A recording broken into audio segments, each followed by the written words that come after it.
Le millionnaire passait chaque Noël seul jusqu'à ce que la nouvelle femme de ménage dise « Venez dîner chez moi ». Et sa vie ne fut plus jamais la même.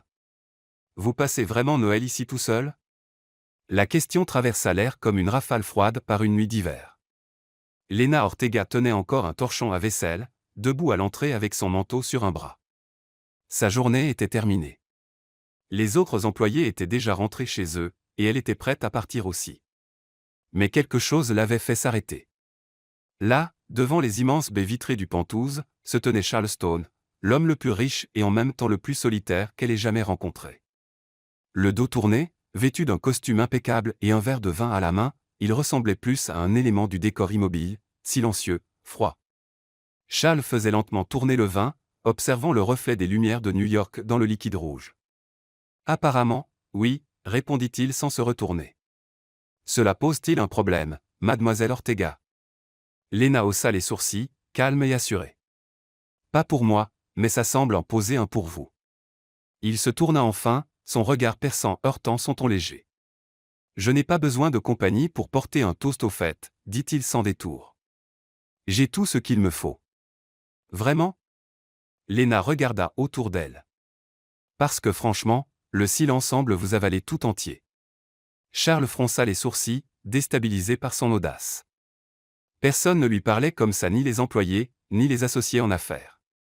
Personne. Lena inspira profondément, ajusta son sac, et dit simplement, « Je vais dîner avec ma famille. Ce n'est pas loin. Si vous voulez venir, il est encore temps. » Le silence qui suivit fut presque gênant. Charles haussa un sourcil, n'en croyant pas ses oreilles. « Vous m'invitez à dîner? » Exactement. Elle haussa les épaules, décontractée. Noël, c'est pour être avec des gens, pas avec des verres en cristal. Sa réponse le déconcerta complètement. Personne ne lui avait jamais offert quelque chose sans attendre en retour aucun intérêt, aucune flatterie, juste une invitation humaine. Pourtant, il s'accrocha à son sarcasme habituel. Vous invitez tous vos patrons à dîner pour Noël? Seulement ceux qui semblent trop tristes pour réaliser qu'ils méritent de la compagnie. Son sourire était chaleureux, pas triomphant. Alors, vous venez ou pas? Il prit une profonde inspiration, essayant de garder son sang-froid. Mademoiselle Ortega, j'apprécie votre gentil geste, mais ce n'est pas vraiment approprié.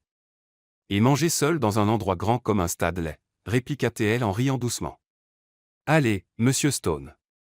Il n'y a rien de mal à être humain de temps en temps. Son audace le déséquilibra. Charles regarda le vin, puis les lumières de la ville dehors. La ville était vivante lumière, klaxons, gens qui s'enlaçaient. Et lui, un homme qui pouvait tout acheter, n'avait personne à qui souhaiter joyeux Noël. Le dîner est à 22 heures, et il y a une délicieuse morue, dit Lena en attrapant ses clés de voiture. Si vous changez d'avis, c'est la maison jaune au coin de Maple Street. On ne peut pas rater. Il y a une couronne de travers sur la porte. Elle lui fit un petit signe de la main et entra dans l'ascenseur, laissant ces mots résonner dans la pièce. Charles resta là, figé, tandis que les portes se fermaient. 10 minutes passèrent. 15. Le silence le narguait. Il s'assit dans le fauteuil, but une autre gorgée de vin, et essaya de se convaincre qu'il n'avait besoin de personne. Mais le visage souriant de Lena, ses yeux pétillants, revenait sans cesse. Noël, c'est pour être avec des gens. Bon sang. À exactement 21h30, il posa le verre, attrapa son manteau et se dirigea vers le garage. C'est de la folie, marmonna-t-il en démarrant la voiture de luxe. Complètement de la folie. Les rues étaient légèrement couvertes de neige. Le GPS indiquait un quartier simple à Brooklyn. Chaque kilomètre l'éloignait de son monde de luxe et le rapprochait de quelque chose qu'il ne pouvait pas tout à fait nommer.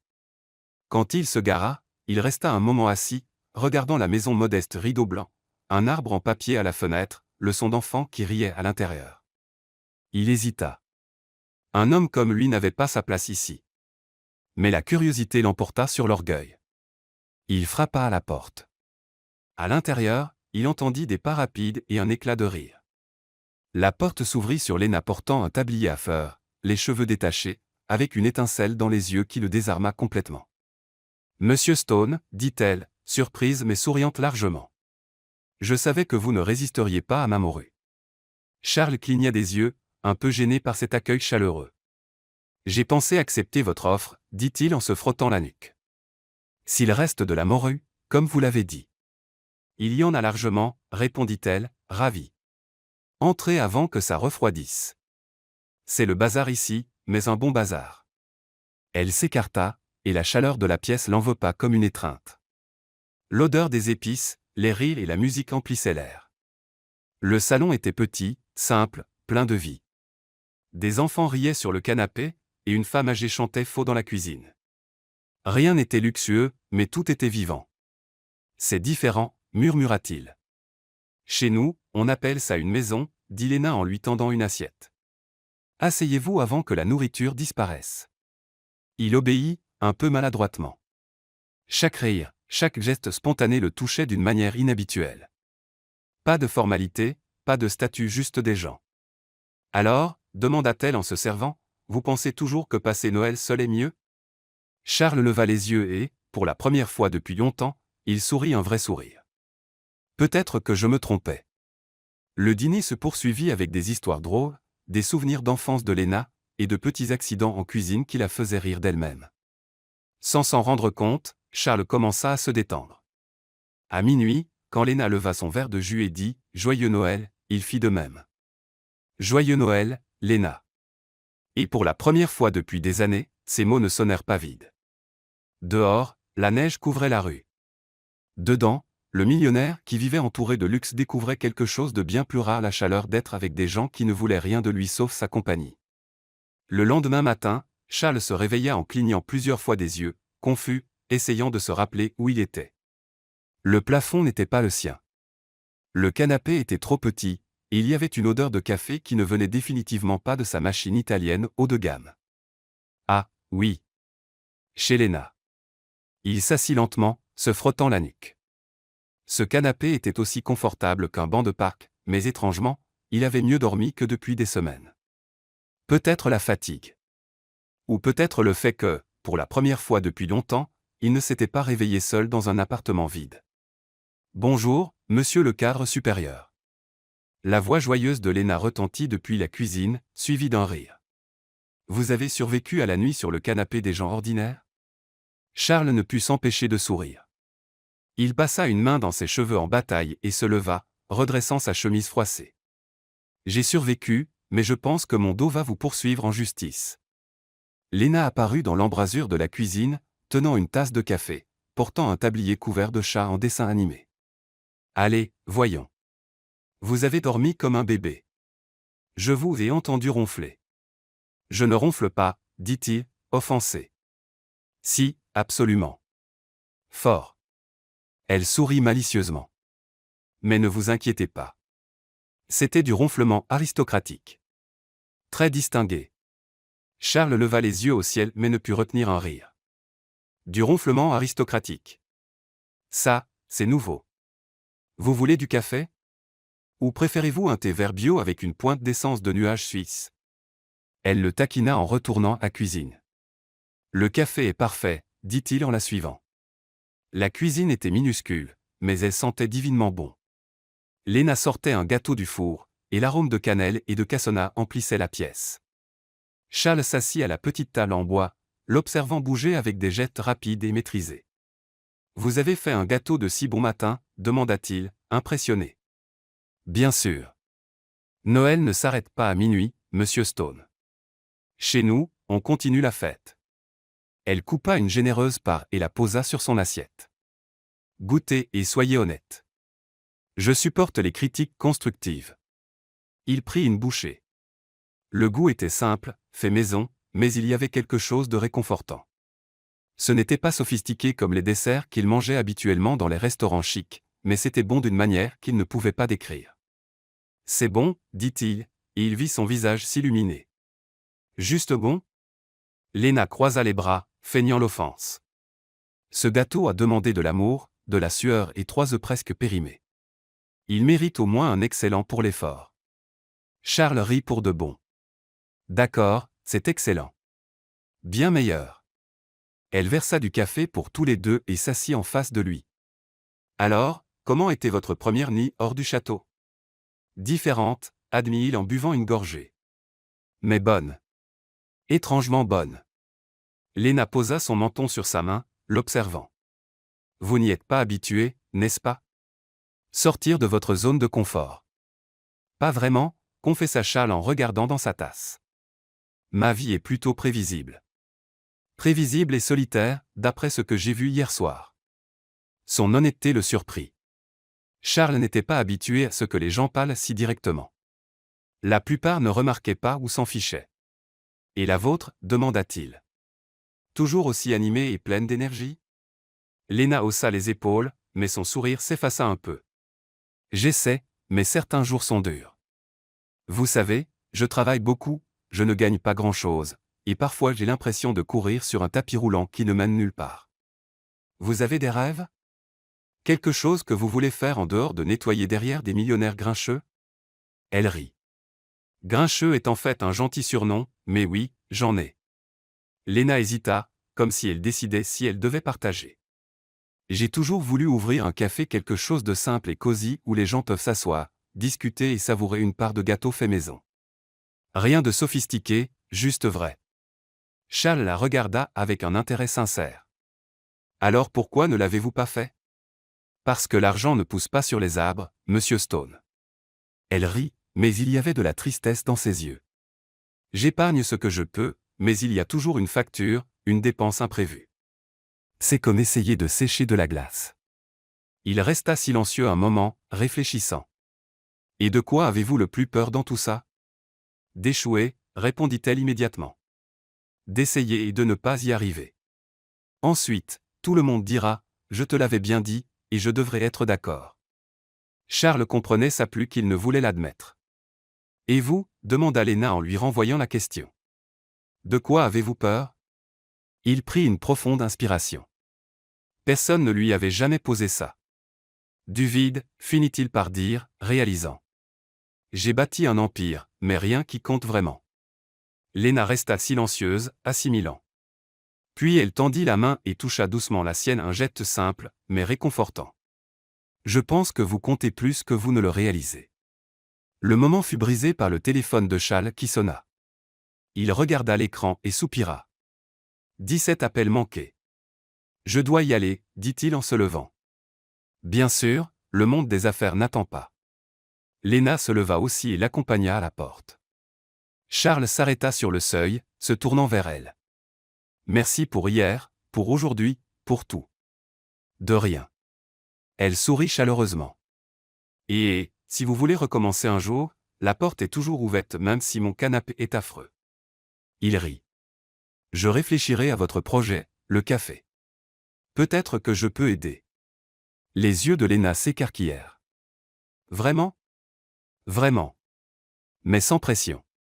Réfléchissez-y. Elle lui fit signe alors qu'il marchait vers la voiture. Charles monta, démarra le moteur et jeta un œil dans le rétroviseur. Léna était toujours sur le pas de la porte, agitant la main avec ce sourire qui semblait illuminer toute la journée. Il lui sourit en retour et partit. Le trajet de retour à Manhattan fut rapide, mais chaque kilomètre semblait ajouter du poids sur ses épaules. Quand il arriva aux Pentouzes, la réalité le frappa comme un coup de poing. Son associé, Gregory Hamilton, était assis dans le salon avec une expression tendue et un dossier de documents à la main. « Où étais-tu » demanda Gregory sans détour. « Dehors » répondit Charles en enlevant son manteau. « Nous avons une crise. La fusion avec Arkit ne tient qu'à un fil. Il reconsidère tout. » Charles ferma les yeux, sentant la pression revenir. Que s'est-il passé? Une fuite d'informations.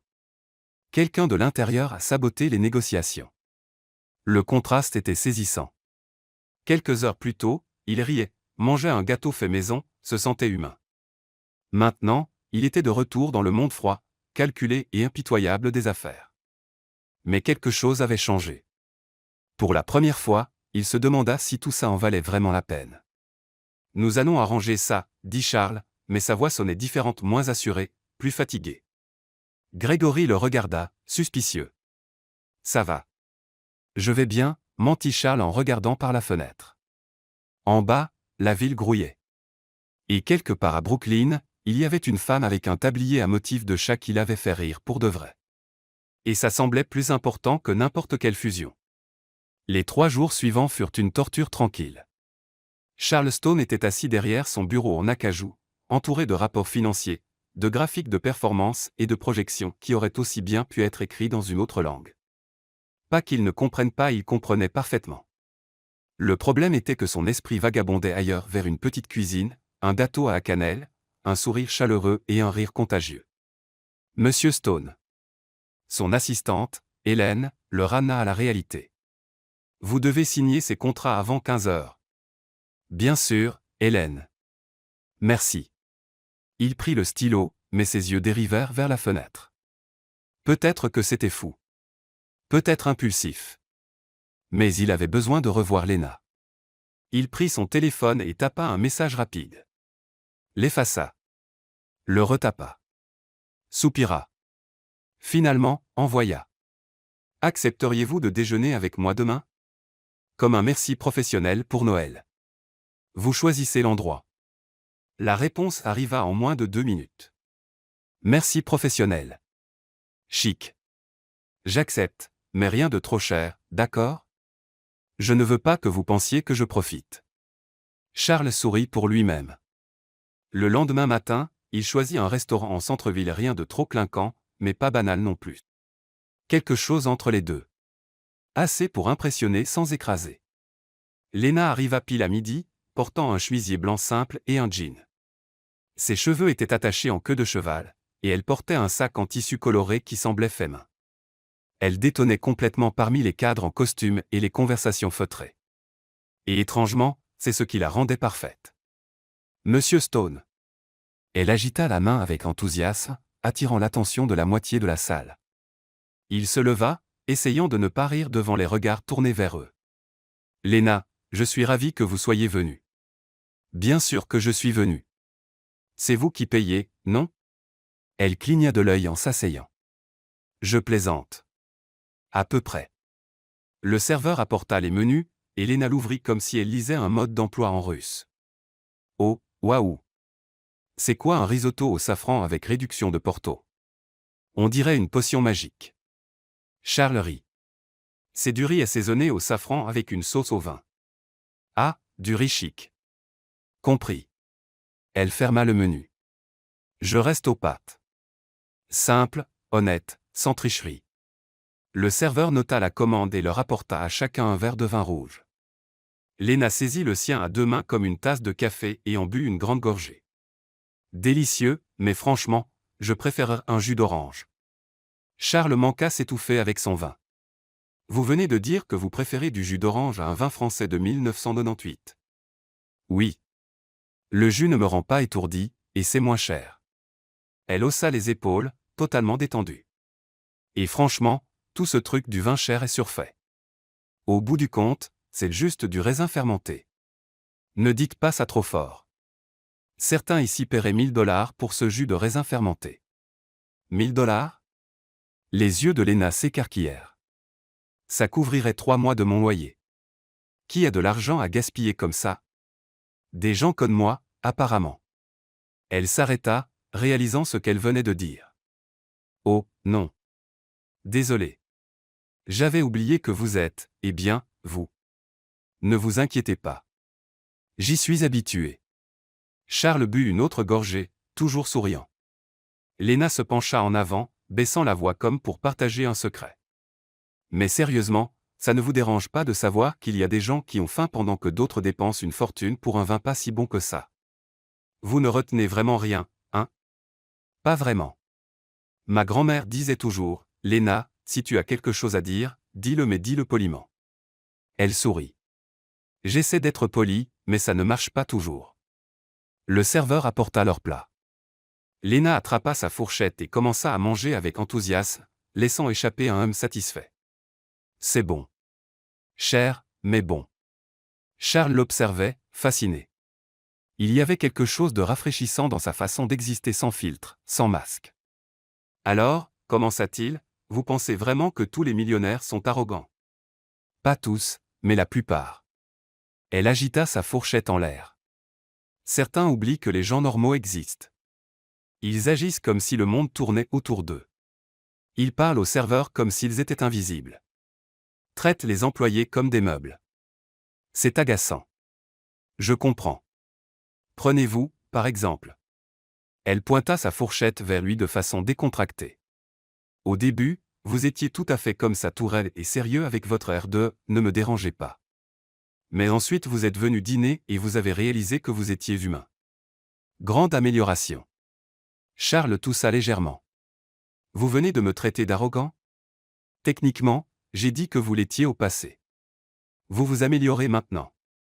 Elle sourit en mordant dans un morceau de pain. Ne vous inquiétez pas, c'est un compliment déguisé. Il secoua la tête en riant. Vous êtes incroyable. Et vous riez. Voyez? Je suis bonne pour vous. Juste alors, une voix de femme trancha l'ambiance légère comme un couteau. Charles Stone, quelle surprise. Il se figea. Il connaissait cette voix, et ce n'était pas un bon souvenir. Vanessa Cole se tenait près de la table toute élégance et poison voilée. Cheveux blonds parfaits, robe sur mesure, et un sourire qui promettait des ennuis. Vanessa, dit Charles en gardant un ton stable. Que fais-tu ici? Je déjeune, comme toi, apparemment. Elle jeta un regard calculé et désintéressé à Lena. Et qui est ta compagne? Lena regarda Vanessa, puis Charles, sentant la tension. Lena Ortega. Enchantée. Elle tendit la main. Vanessa la serra légèrement, comme si elle touchait quelque chose de désagréable. Comme c'est charmant. Charles a toujours eu un œil particulier pour les projets intéressants. Projet? Lena haussa un sourcil. Vanessa, ça suffit, dit Charles calmement mais fermement. Oh, voyons. Pas besoin de faire semblant. Vanessa croisa les bras avec un sourire cruel. Tu as toujours été attiré par les causes perdues. Cette fille à l'université que tu as sauvée de la faillite. La designer ratée que tu as soutenue pendant des mois. Et maintenant, eh bien, celle-ci. Lena sentit son visage chauffer. Désolé, qu'est-ce que vous essayez exactement de dire? Elle sous-entend que tu n'es qu'un passe-temps pour moi, dit Charles en fixant Vanessa du regard. Et elle a tort. Vraiment? Vanessa pencha la tête, feignant l'innocence. Alors dis-moi, Charles, sait-elle combien tu gagnes par an? Que tu pourrais probablement acheter l'immeuble où elle habite? Ça suffit. Charles se leva, mais Lena fut plus rapide. Elle attrapa son sac, sortit son portefeuille et posa quelques billets sur la table. L'addition est réglée. Elle regarda Vanessa avec mépris. Et pour info, je ne suis la cause perdue de personne. J'ai de la dignité, quelque chose que vous ne comprenez clairement pas. Elle se tourna vers Charles, les yeux brillants de colère contenue. Merci pour le déjeuner, monsieur Stone. C'était instructif. Lena, attends, il essaya d'attraper son bras, mais elle se dégagea. Non. Vous auriez dû me prévenir. Ce « merci professionnel » venait avec un public. Elle agita la main sarcastiquement vers Vanessa. Au revoir, projet intéressant. Ça a été un plaisir. Et elle sortit du restaurant, laissant Charles debout, impuissant, tandis que Vanessa souriait de satisfaction. Si dramatique. Charles, tu n'apprends jamais. Il la regarda, la voix froide. Dégage mon chemin. Vanessa haussa les épaules et partit, laissant derrière elle un sillage de parfum cher et de rancune. Charles s'assit de nouveau, fixant l'assiette à moitié mangée que Lena avait laissée. Ces mots résonnaient encore, j'ai de la dignité. Il passa une main sur son visage, frustré. Peut-être que Grégory avait raison. Peut-être qu'il était vraiment nul avec les gens. Mais une chose était sûre, il devait arranger ça d'une manière ou d'une autre. 4 jours. 4 longs jours depuis le désastre au restaurant. Charles avait envoyé 3 messages, pas de réponse. Appelé 2 fois directement sur la messagerie. Il avait même pensé à débarquer chez elle, mais quelque chose l'en avait retenu. L'orgueil, peut-être, ou la peur d'empirer les choses. Il passait ses soirées sur le canapé du Penthouse, fixant son téléphone comme s'il pouvait le faire sonner par la force de la volonté. Grégory avait raison. Il était nul avec les gens. Mais cette fois, il voulait vraiment arranger les choses. De son côté, Lena faisait comme si tout allait bien. Elle travaillait, souriait aux voisins, faisait des gâteaux comme si rien n'était arrivé. Mais la nuit, quand le silence arrivait, elle se surprenait à penser au rire sincère de Charles, à sa façon maladroite de tenir sa tasse de café, à la manière dont il la regardait comme si elle était vraiment intéressante. Non, se disait-elle. C'est juste un riche ennuyé de plus. Vanessa avait raison. Alors pourquoi ça faisait si mal? Le matin du 5e jour, le ciel de New York était lourd, chargé de nuages sombres menaçants de pluie. Lena était chez elle, feuilletant les vieilles recettes de sa grand-mère, quand la sonnette retentit. Elle n'attendait personne. Elle ouvrit la porte et se figea. Charles se tenait sur le trottoir, tenant un bouquet qui semblait avoir été acheté à la va-vite des marguerites blanches un peu écrasées, mélangées à des roses déjà fanées sur les bords. Il ne portait pas son costume impeccable, juste une veste simple, un jean, et une expression que Lena n'avait jamais vue chez lui. Une pure vulnérabilité. « Salut », dit-il, la voix hésitante. Lena croisa les bras et s'appuya contre le chambranle. « Salut. Je vous ai apporté des fleurs. » Il les tendit. « Je vois. Elles avaient l'air mieux au magasin de fleurs. » Il baissa les yeux sur le bouquet, comme s'il réalisait seulement maintenant à quel point il était abîmé. « Je crois qu'elles se sont écrasées en chemin. » Lena ne dit rien. Elle l'observait simplement. Il était nerveux. C'était nouveau. « Je peux entrer ?» demanda Charles, plein d'espoir. « Non. » Il cligna des yeux, surpris. « Non ? Vous m'avez humilié devant cette femme horrible, » dit Lena en relevant le menton, têtue.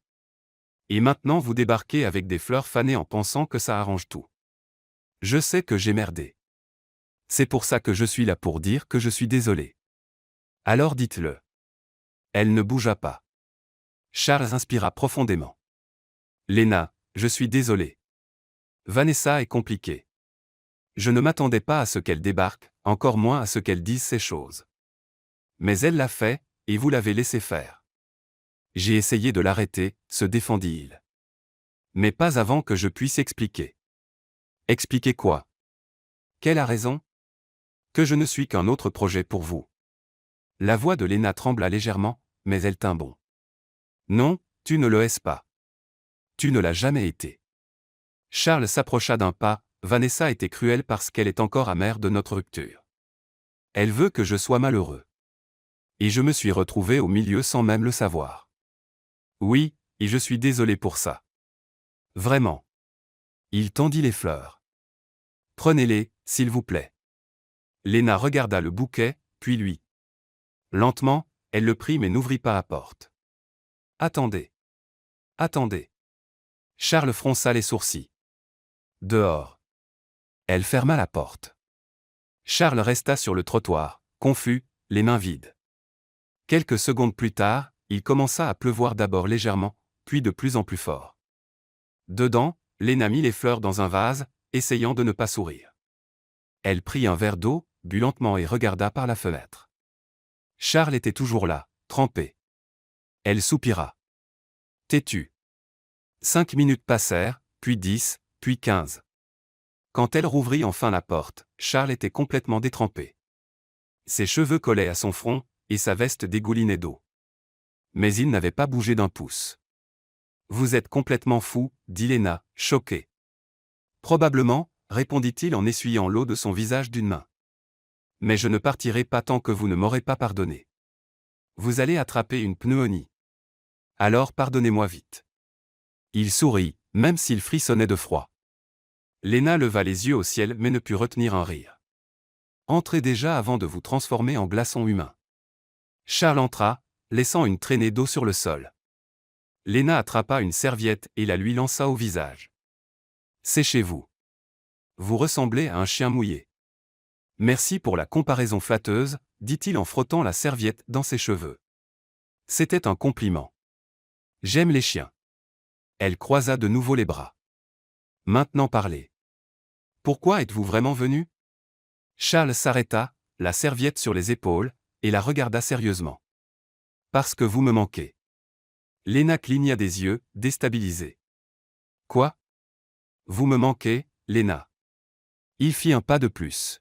« Ces derniers jours, tout m'a semblé vide, terne, et j'ai réalisé que ce n'est pas juste votre compagnie qui me manque. C'est vous. Votre façon de rire, de dire exactement ce que vous pensez, de me faire me sentir humain. » Elle resta silencieuse, laissant les mots pénétrer. Je n'avais jamais su ce que ça faisait de manquer quelqu'un. Pas jusqu'à maintenant. Sa voix était basse, honnête. Et je ne veux pas que vous pensiez que vous êtes juste un projet ou quoi que ce soit. Vous êtes importante. Lena sentit quelque chose se ramollir en elle. La colère, l'orgueil, tout commença à s'estomper. Vanessa avait tort, continua Charles. Et j'aurais dû le clarifier. Mais elle a toujours été douée pour trouver mes points faibles. Et vous, vous en êtes devenu un. Un point faible? Lena haussa un sourcil. Dans le meilleur sens, dit-il avec un rire nerveux. Je fais n'importe quoi, hein? Oui. Mais c'est mignon. Elle sourit enfin, se détendant. D'accord. Je vous pardonne, mais seulement parce que vous avez tenu sous la pluie comme un fou romantique. Charles expira, soulagé. Merci. Mais si vous m'humiliez encore, je jure que je vous frappe avec un rouleau à pâtisserie. Il rit. Notez. Lena tendit la main. Ami à nouveau? Charles prit sa main mais ne la lâcha pas, ami. Ils restèrent comme ça un moment silencieux, juste sentant la proximité. La pluie tambourinait doucement sur le toit.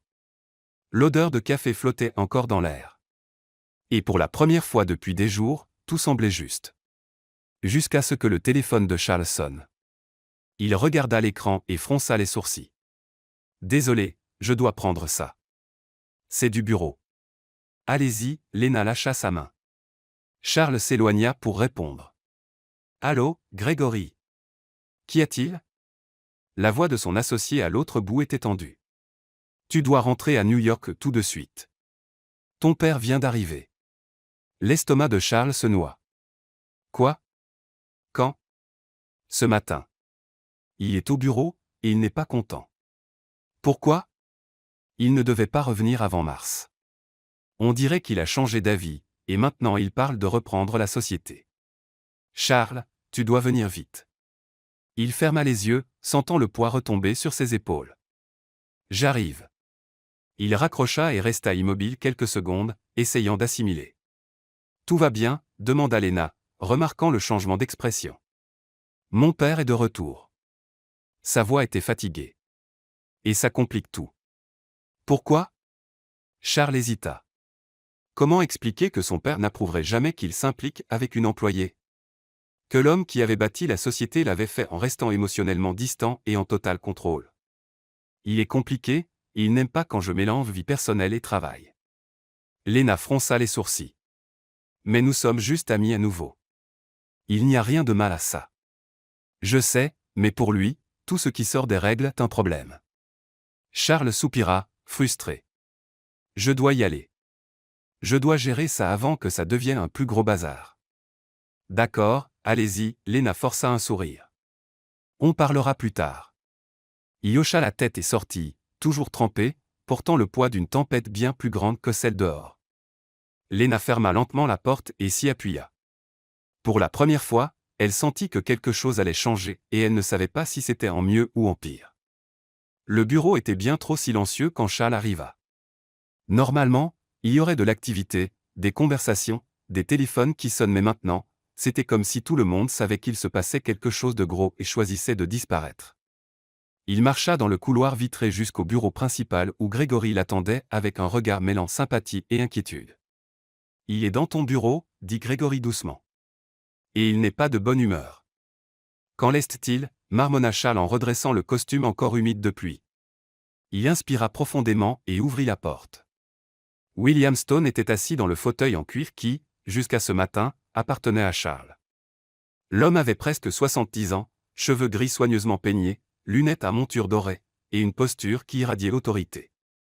Il n'avait pas besoin de hausser la voix pour dominer une pièce. Sa présence suffisait. « Père » salua Charles en fermant la porte derrière lui. « Je ne m'attendais pas à vous revoir si tôt. » William leva les yeux des papiers qu'il lisait, scrutant son fils de la tête aux pieds. « Apparemment, j'aurais dû revenir plus tôt. On dirait que les choses se sont relâchées ici. La société va bien. Les chiffres du dernier trimestre le prouvent. Les chiffres comptent, Charles, mais la discipline et la concentration sont essentielles. » Il enleva ses lunettes et les nettoya avec un chiffon de soie. Et j'ai entendu que tu étais distrait. Charles fronça les sourcils. Qui vous l'a dit? Peu importe. Ce qui importe, c'est qu'il y a des rumeurs sur une implication inappropriée avec une employée. L'estomac de Charles se serra. Je ne sais pas d'où vous tenez ça. Vanessa m'a appelé. Bien sûr que c'était elle. Charles ferma les yeux un moment, essayant de rester calme. Vanessa ne fait plus partie de ma vie depuis plus d'1 an. Elle se soucie encore de toi et de moi aussi. William se leva et contourna le bureau. Elle dit que tu vois une femme de ménage. C'est vrai. Lena n'est pas juste une femme de ménage. C'est une personne incroyable, travailleuse, intelligente, drôle. Irrelevant. La voix de William trancha comme une lame. Tu es l'héritier de cette société. Chaque geste que tu fais est observé. Chaque décision reflète sur notre réputation. Et s'impliquer avec quelqu'un de cette classe sociale est inacceptable. Classe sociale. Charles sentit son sang bouillir. Vous êtes sérieux? Complètement. William croisa les bras. Penses-tu que j'ai bâti cet empire en étant sentimental? J'ai fait des choix durs, Charles. Des choix qui exigeaient des sacrifices personnels. Et j'attends la même chose de toi. Vous voulez que j'arrête de voir Lena? Exactement. Et je veux que tu coupes tous les liens professionnels qu'elle a avec notre famille immédiatement. Charles secoua la tête, incrédule. C'est ridicule. Elle n'a rien fait de mal. Ce n'est pas une question de bien ou de mal. C'est une question de maintenir les standards de cette société. William remit ses lunettes. Tu vas y mettre fin aujourd'hui, ou je reprends le contrôle total de la société et tu redeviens un simple carre sans pouvoir de décision. Ça frappa fort. Charles savait que son père ne bluffait pas. William Stone était connu pour mettre ses menaces à exécution. Vous ne pouvez pas faire ça. Charles essaya de discuter, mais même à lui sa voix sonnait faible. Je peux, et je le ferai si nécessaire. William s'assit de nouveau comme si l'affaire était close. C'est ton choix, Charles. L'empire que nous avons bâti ou une distraction passagère. Charles resta là, les poings serrés. De vieux souvenirs affluèrent. Son père n'avait jamais été présent pendant son enfance, jamais aux pièces de théâtre de l'école, jamais aux anniversaires, jamais un câlin. Tout avait toujours tourné autour des affaires, du profit, de la réputation. Et maintenant il voulait que Charles devienne pareil. J'ai besoin de temps, dit Charles en essayant de garder une voix stable. Tu as jusqu'à demain. William se remit à ses papiers, terminant la conversation. Charles sortit, sentant le poids du monde sur ses épaules. Grégory l'attendait dehors. Alors, demanda l'associé. Il veut que je coupe tous les liens avec Lena, ou il reprend le contrôle. Grégory soupira. Charles, peut-être que c'est mieux? Ne le dis pas, Charles leva la main pour l'arrêter. Je sais déjà ce que tu vas dire. Que c'est mieux d'avancer, qu'elle n'est qu'une fille mais elle ne l'est pas. Elle est différente. Je sais, mais ton père ne cédera pas. Tu le sais. Charles se frotta le visage, épuisé. Je sais. Cet après-midi-là, Lena travaillait aux pantouses de Charles, nettoyant comme d'habitude, mais quelque chose clochait. L'air semblait lourd, tendu. Hélène, la secrétaire, entra dans la pièce avec une expression étrange. Lena, il faut que je vous parle. Bien sûr. Qu'y a-t-il? Lena posa le chiffon. Monsieur Stone, le père de Charles. Il a demandé à revoir tous les contrats des employés. Hélène hésita. Il envisage des coupes. Lena sentit une oppression dans la poitrine. Des coupes? Vous voulez dire des licenciements? Possiblement. Il n'a pas donné de détails, mais il a spécifiquement demandé votre contrat. Le monde de Lena sembla basculer. Elle n'était pas naïve. Elle savait exactement ce que ça signifiait. Le père de Charles avait découvert pour eux, et maintenant elle allait être le sacrifice. Je comprends, dit Lena en forçant un sourire. Merci de m'avoir prévenu, Hélène. La secrétaire partit, laissant Lena seule. Elle regarda autour du luxueux Penthouse. Cet endroit n'avait jamais vraiment été le sien. Et peut-être que Charles ne l'avait pas été non plus. Elle prit son téléphone et commença à taper un message pour lui. Je pense qu'on devrait faire une pause. Votre famille ne veut pas de moi dans les parages, et je ne veux pas être la cause de problèmes pour vous. Elle envoya avant de pouvoir changer d'avis. Puis elle ramassa ses affaires, termina de ranger la pièce et partit. Ce soir-là, Charles parvint enfin à quitter le bureau. Il était épuisé physiquement et émotionnellement. Quand il vit le message de Lena, ce fut comme si le sol s'était dérobé sous lui. Il l'appela immédiatement. Pas de réponse. Il essaya encore. Rien. Finalement, il conduisit jusqu'à chez elle, frappa à la porte. Pas de réponse. Il regarda par la fenêtre et vit du mouvement dedans. Lena, je sais que vous êtes là. Ouvrez, s'il vous plaît. Silence. Je veux juste parler et expliquer. La porte s'ouvrit, mais Lena n'avait pas l'air accueillante. Ses yeux étaient rouges, mais son expression était ferme. Il n'y a rien à expliquer, Charles. Je comprends. Votre père ne veut pas de moi près de vous. Et franchement, je ne peux pas lui en vouloir. Quoi? Lena, ce n'est pas vrai. Si, ça l'est. Je ne suis qu'une femme de ménage. Elle croisa les bras, se protégeant. Il a raison.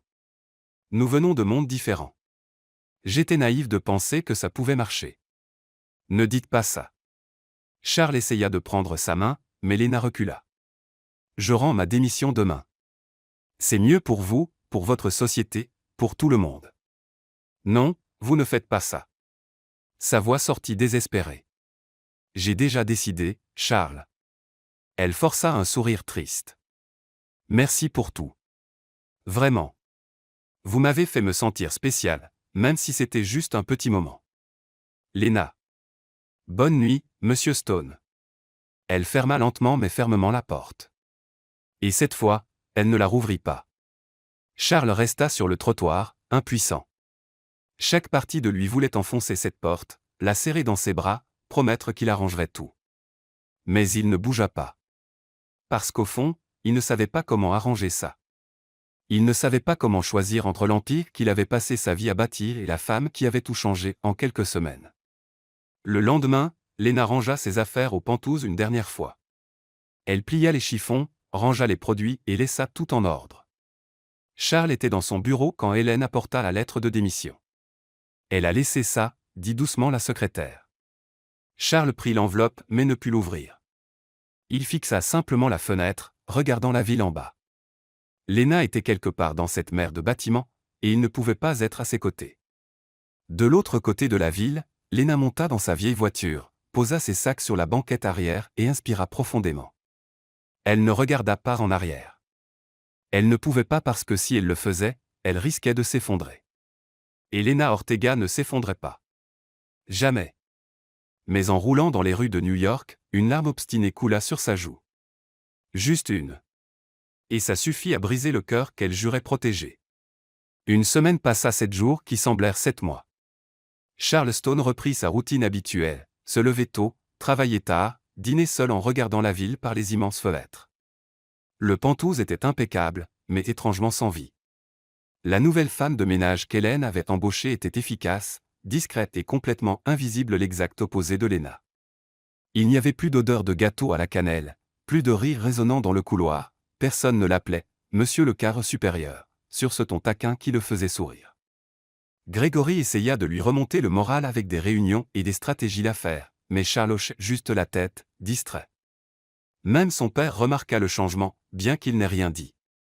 William Stone observait simplement son fils avec ce regard calculateur, comme s'il chronométrait combien de temps il lui faudrait pour passer à autre chose. Mais Charles ne passait à rien. Il existait juste.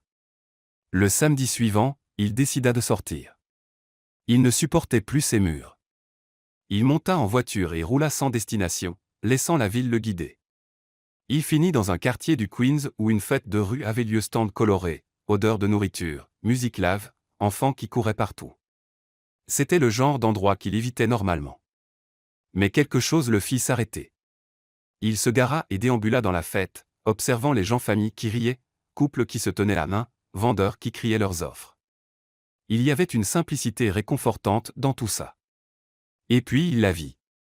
Lena était derrière un petit stand vendant des douceurs faites maison, portant un tablier rouge et une casquette qui disait « La vie est douce ». Elle arrangeait des rangées de brigadeiros, discutant joyeusement avec un client. Le cœur de Charles s'emballa. Un moment, il pensa faire demi-tour et partir, mais ses pieds n'obéirent pas. En fait, ils le portèrent droit vers le stand. Léna leva les yeux et se figea. L'espace d'une seconde, quelque chose traversa son visage, peut-être de la surprise, peut-être de la joie, peut-être de la douleur. Mais elle se reprit vite et continua à arranger les douceurs, feignant de ne pas le voir. « Excusez-moi, » dit Charles en s'approchant du stand. « Combien coûtent les Brigaderos ?» Léna continua à déplacer les petites boîtes sans le regarder. « 2 $ chacun, mais on ferme bientôt. »« Alors je les prends tous. » Elle leva enfin les yeux, surprise. « Tous ?» Il pointa les rangées de douceurs. « Ce qu'il y a là. 50. 60. Vous êtes folle ? Personne n'achète 60 Brigaderos d'un coup. Moi si. » Charles sortit son portefeuille. « Non. » Elle secoua la tête. « Rangez votre argent. Je n'ai pas besoin de charité. » Ce n'est pas de la charité. J'aime les Brigaderos. Il esquissa un léger sourire. Et les vôtres ont l'air délicieux. Vous ne saviez même pas ce qu'était un Brigadero il y a 3 semaines. Vrai, mais maintenant je sais, et je veux les acheter tous. Léna soupira, agacée. Vous êtes impossible. Vous l'avez déjà dit. Il pencha la tête, amusé. Alors, vous vendez ou pas ? Pourquoi êtes-vous ici, Charles ? Sa voix sonnait fatiguée. On ne devait pas rester éloignés l'un de l'autre ? Ce n'est pas ce que voulait votre père ? Si, soupira-t-il. Mais je me fiche de ce qu'il veut maintenant. Vous devriez vous en soucier. C'est votre père, et c'est votre société. Peut-être, mais je suis fatigué de vivre une vie qui ne me rend pas heureux. Charles s'appuya sur le stand, l'observant. Vous me manquez, Léna. La maison est froide sans vous et ce n'est pas juste le ménage. Elle détourna le regard, essayant de cacher ses émotions. Ne faites pas ça. Faire quoi ? Dire la vérité ? Me troubler. Elle croisa enfin son regard. J'ai pris une décision. C'était dur, mais je l'ai prise. Et maintenant vous débarquez en disant tout ça et vous remettez tout sens dessus-dessous. Je suis désolé, mais je devais vous voir. Léna resta silencieuse un moment, se mordant la lèvre. Puis elle prit une petite boîte de Brigadero et la lui tendit. Tenez. Gratuit. Maintenant allez-vous-en. Seulement si vous venez avec moi. Quoi ? Elle haussa un sourcil. Il y a un événement caritatif pour le Nouvel An dans 2 semaines. Rien de trop chic, je promets juste un dîner, de la musique, quelques personnes ennuyeuses que je devrais supporter. Il sourit. Et j'aimerais vraiment que vous veniez avec moi. Léna rit, incrédule. Vous m'invitez à un événement de riches après tout ce qui s'est passé ? Oui. Et avant que vous disiez non, sachez que je n'abandonnerai pas facilement. Je peux rester ici toute l'après-midi à acheter des Brigaderos jusqu'à ce que vous disiez oui. Vous êtes ridicule. Mais elle souriait. Ridicule mais persistant. Et une chose de plus, mon père sera là, et je veux qu'il voie que vous êtes importante pour moi. Pas comme employé, comme quelqu'un qui compte. Léna sentit son cœur s'emballer. Charles, je sais que c'est compliqué. Je sais qu'on vient de mondes différents, mais je m'en fiche maintenant. Il s'approcha d'un pas, je veux juste passer le Nouvel An avec vous et montrer à mon père, à Vanessa, à tout le monde que vous n'êtes pas une distraction. Vous êtes vous. Elle resta là à assimiler tout ça. Une partie d'elle voulait crier oui tout de suite, mais la partie rationnelle avait encore peur. Je n'ai rien à me mettre pour un truc comme ça, dit-elle enfin. Vous pouvez porter ce que vous voulez. Je m'en fiche. Et votre Excel sera là. Probablement. Mais je serai avec vous. Il sourit. Et si elle tente quoi que ce soit, je vous donne pleine permission de lui jeter du jus d'orange dessus. Léna rit, enfin détendue. Tentant. Alors, vous venez ? Charles tendit la main. S'il vous plaît. Elle regarda sa main, puis ses yeux. D'accord, j'y vais. Vraiment ? Il sembla vraiment surpris. Vraiment. Mais à une condition. Elle pointa un doigt vers lui. Pas de robe chic achetée par vous. Pas de bijoux, pas de limo. J'y vais à ma façon, ou pas du tout. Charles rit, soulagé. Marché conclu. Vous à votre façon. Et une chose de plus. Elle croisa les bras, sérieuse. Si votre père dit quelque chose de grossier, je ne vais pas me taire. Je répondrai poliment, mais je répondrai. Je n'attendrai pas moins de vous. Il tendit de nouveau la main. Marché conclu? Léna serra sa main, sentant la fermeté de sa poigne. Marché conclu. Super. Alors je viendrai vous chercher à 19h. Je peux y aller seul. Je sais que vous pouvez, mais je veux vous chercher. Il sourit. Laissez-moi être gentleman juste cette fois. Elle leva les yeux au ciel, mais elle souriait. D'accord, monsieur le cadre supérieur. Vous gagnez ce round. Charles sentit une vague de soulagement si forte qu'elle manqua le renverser. Il avait retrouvé Léna même si c'était juste pour une soirée, il l'avait retrouvée. Je peux prendre les brigadeiros maintenant, demanda-t-il en pointant le stand. Prenez en 10. Je vendrai le reste. Elle commença à les emballer. Et vous avez intérêt à payer correctement, pas de billets de $100 en me disant de garder la monnaie. Je ne ferai pas ça. Si, vous le feriez. Elle le regarda avec cette étincelle familière. Je vous connais, Charles Stone. Il rit en prenant les boîtes. Je crois que oui. En marchant vers sa voiture, Charles sentit quelque chose qu'il n'avait pas ressenti depuis des jours, l'espoir. Peut-être que ce ne serait pas facile. Peut-être qu'il y avait encore des obstacles. Mais pour la première fois, il était prêt à se battre. Léna le regarda partir, sentant encore la chaleur de sa main dans la sienne. Elle savait qu'elle prenait à nouveau un risque, qu'elle pouvait se faire mal. Mais il y avait quelque chose chez Charles Stone qui la poussait à essayer. Et peut-être, juste peut-être, ce nouvel an pouvait être le début de quelque chose de nouveau, quelque chose de vrai. Elle sourit pour elle-même et retourna à arranger les douceurs. Et pour la première fois depuis une semaine, elle sentit que l'avenir pouvait être doux, aussi doux que les brigadeiros qu'elle faisait de ses propres mains. La veille du nouvel an arriva avec un ciel clair et étoilé sur Manhattan. L'événement caritatif se tenait dans l'une des salles les plus élégantes du centre-ville, lustre en cristal, table décorée de fleurs blanches, et un orchestre jouant doucement en fond. Charles Stone ajusta sa cravate pour la 5e fois, l'air nerveux. Gregory l'observait, amusé. « Tu es plus anxieux que quand on a conclu l'affaire à 2 millions, dit son associé en sirotant du champagne. C'était des affaires. Ça, c'est différent. Charles jeta un nouveau regard vers l'entrée. Elle viendra. Détends-toi. Et puis il arriva.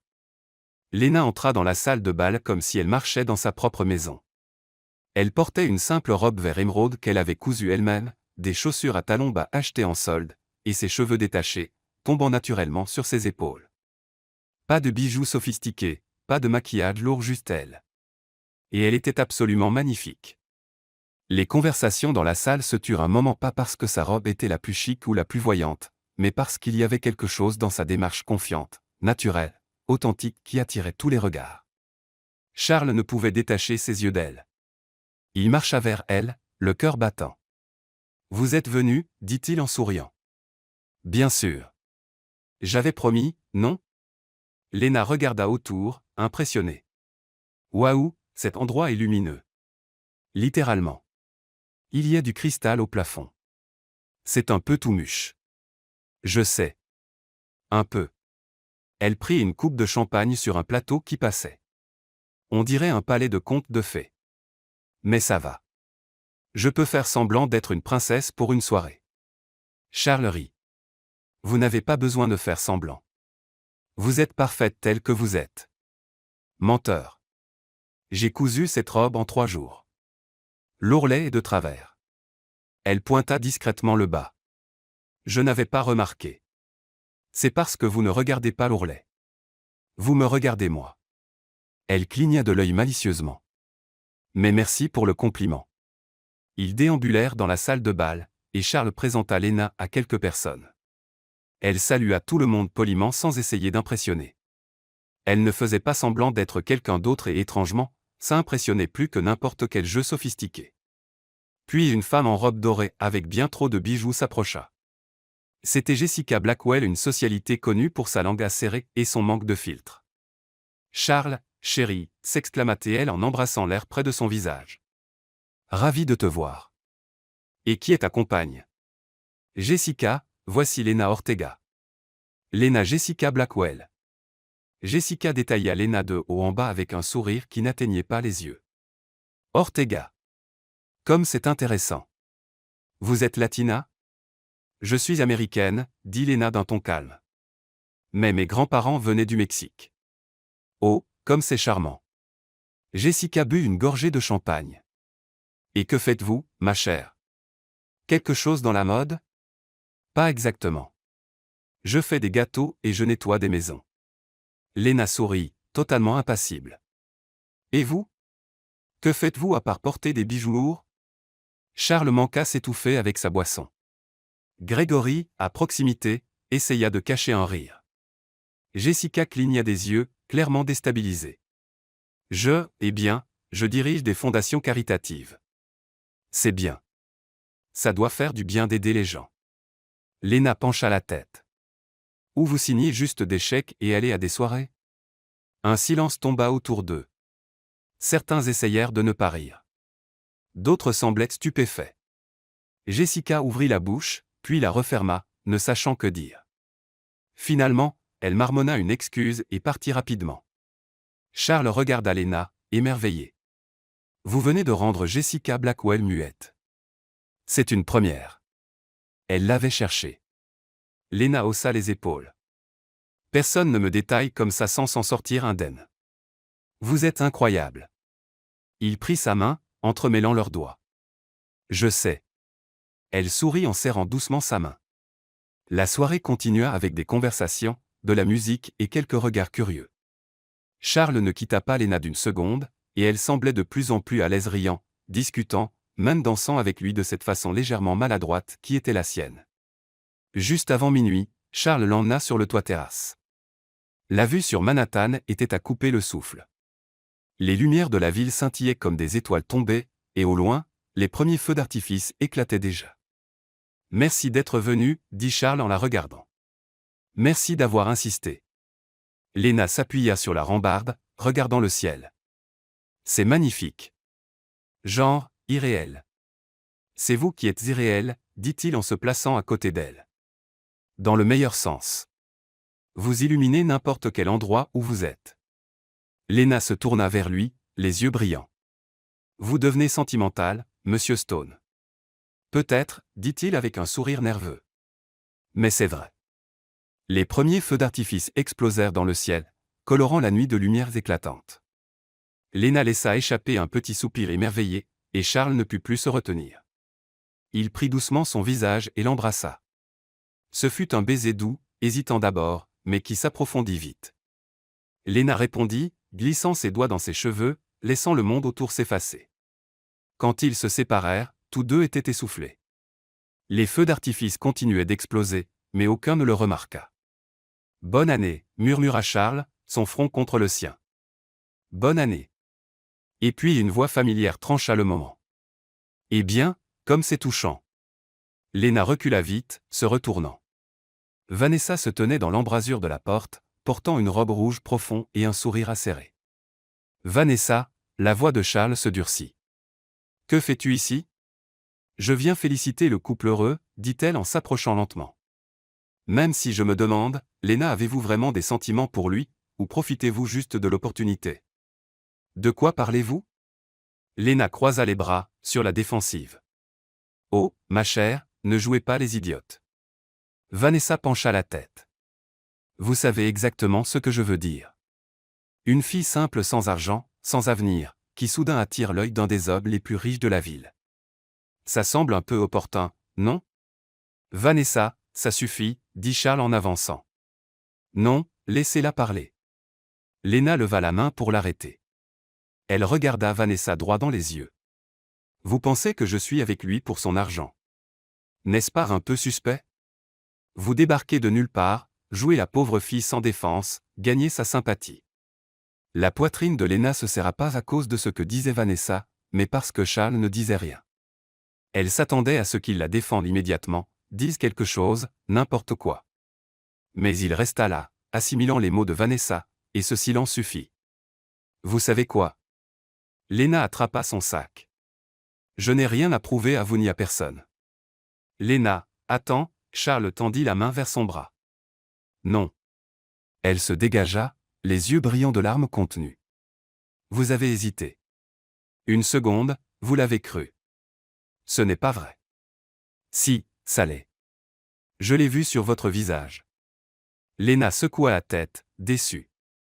Merci pour cette soirée, Charles. C'était révélateur.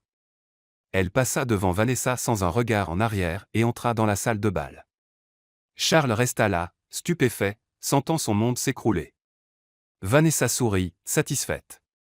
Elles sont toujours si dramatiques, ces filles. Charles la fixa, la voix glaciale. Dégage mon chemin. Vanessa recula, surprise par son éclat. Il la dépassa en courant après Léna. Mais quand il atteignit la salle de bal, elle était déjà partie perdue dans la foule. Les feux d'artifice continuaient d'illuminer le ciel dehors. La fête battait son plein. Mais pour Charles Stone, la nouvelle année commençait avec le goût amer de quelque chose de perdu. Encore une fois. 3 jours 72 heures depuis la veille du Nouvel An. Charles avait appelé 12 fois, envoyé des messages, passé 2 fois chez elle mais Léna n'ouvrait jamais la porte. Il savait qu'elle était dedans. Il voyait les lumières allumées, entendait de la musique douce, mais elle ne répondait pas. Il ne pouvait pas lui en vouloir. Ce moment sur la terrasse quand Vanessa avait lancé ses accusations, il avait hésité juste une seconde, mais ça avait suffi pour que Léna voie le doute dans ses yeux. Et maintenant il en payait le prix. De son côté, Léna s'enterrait dans le travail. Elle acceptait toutes les commandes de pâtisserie possibles, nettoyait 3 maisons supplémentaires, faisait des courses pour les voisins âgés n'importe quoi pour rester occupée. Parce que dès qu'elle s'arrêtait, tout revenait, le baiser, la chaleur, le sentiment d'appartenir enfin quelque part et puis la voix de Vanessa qui déchirait tout. Elle n'était pas en colère contre Charles. Elle était en colère contre elle-même d'avoir cru, même un moment, que ça pouvait marcher. Le lendemain matin, Léna était dans la cuisine en train de faire une fournée de brownies quand sa voisine Dorothy frappa à la porte. « Léna, ma chérie, tu viens à la fête du quartier cet après-midi. La célébration du Nouvel An retardé du voisinage. Il y aura de la nourriture, de la musique, des jeux pour les enfants. » Dorothy sourit largement. « Tu devrais venir. Ça te fera du bien de sortir un peu de la maison. » Léna pensa dire non, mais quelque chose dans l'insistance de Dorothy la fit accepter. « D'accord, je passerai. » Super. Et apporte ces brownies. Tout le monde adore tes pâtisseries. Quelques heures plus tard, Léna arriva sur la place du quartier avec une boîte de brownies. La musique jouait, les enfants couraient, il y avait des tables pleines de nourriture et de décorations simples qui rendaient l'atmosphère chaleureuse et accueillante. Elle salua quelques visages familiers, déposa les brownies sur la table des desserts et commença à se détendre. Peut-être que Dorothy avait raison. Peut-être que c'était exactement ce dont elle avait besoin. Puis elle le vit. Charles Stone était de l'autre côté de la place, portant un jean et un simple t-shirt rien à voir avec ses costumes impeccables habituels. Il lavait la vaisselle, littéralement, à un stand de cuisine improvisé à côté de 2 femmes âgées. Il récurait des casseroles avec une éponge, les bras mouillés jusqu'au coude. Léna se figea. Que faisait-il ici? Oh, tu as remarqué le nouveau, dit Dorothy en apparaissant à côté d'elle. Il est arrivé tôt, a proposé d'aider pour tout, il a déjà lavé la vaisselle, installé des tables, même joué avec les enfants. Quel homme gentil! Léna ne pouvait détacher ses yeux de lui. Charles rit à quelque chose que dit une des femmes, puis attrapa une autre casserole. Rien chez lui ne semblait forcé. Il semblait vraiment à l'aise. Un enfant tira sur son t-shirt pour demander de l'aide avec un cerf-volant coincé dans un arbre. Charles lâcha tout, alla à l'arbre et, après quelques efforts et rires des enfants, parvint à descendre le jouet. Le garçon le serra dans ses bras pour le remercier. Charles ébouriffa ses cheveux, souriant. Quelque chose en Léna commença à fondre. « Tu le connais ?» demanda Dorothy en remarquant son regard. « Un peu » murmura Léna, toujours en train de regarder. « Alors va lui parler. Il a l'air d'avoir besoin de compagnie. » Léna hésita. Une partie d'elle voulait tourner les talons et partir.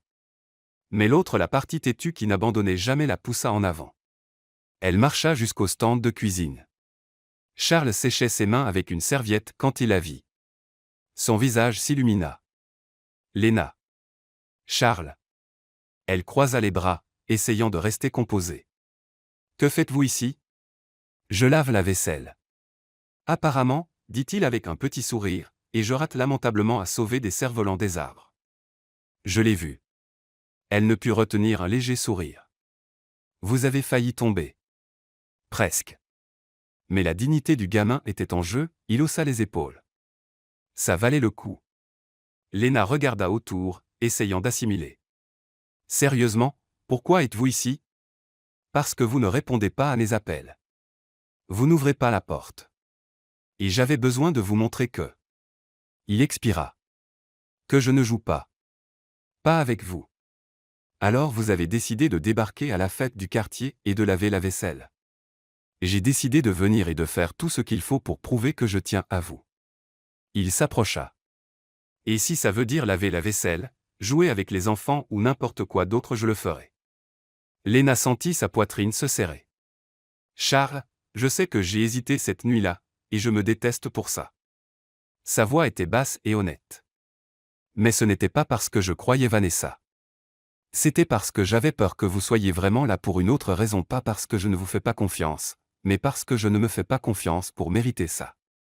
Elle cligna des yeux, surprise. Quoi? Léna, j'ai passé toute ma vie entourée de gens qui veulent quelque chose de moi: argent, relations, statut. Et quand vous êtes arrivé en étant juste vous authentique, je n'arrivais pas à y croire. Ça semblait trop beau pour être vrai. Il passa une main dans ses cheveux, frustré. Alors quand Vanessa a dit ces choses, pendant un moment j'ai pensé, et si c'était vrai? Et si je me faisais des illusions? Et maintenant, demanda Léna, la voix tremblante. Maintenant je sais que j'avais tort. Vous n'êtes pas comme les autres. Vous êtes unique. Et j'ai failli vous perdre à cause de mes propres doutes. Léna resta silencieuse, assimilant ces mots. Elle voyait la vérité dans ses yeux, la vulnérabilité, la peur. Vous êtes un idiot, dit-elle enfin. Charles cligna des yeux. Je sais. Un idiot compliqué et insécure qui gèle au pire moment. Je sais ça aussi. Mais elle s'approcha.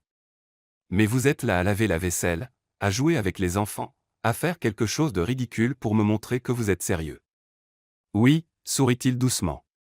Et s'il le faut, je continuerai. Je peux laver la vaisselle pendant tout un mois.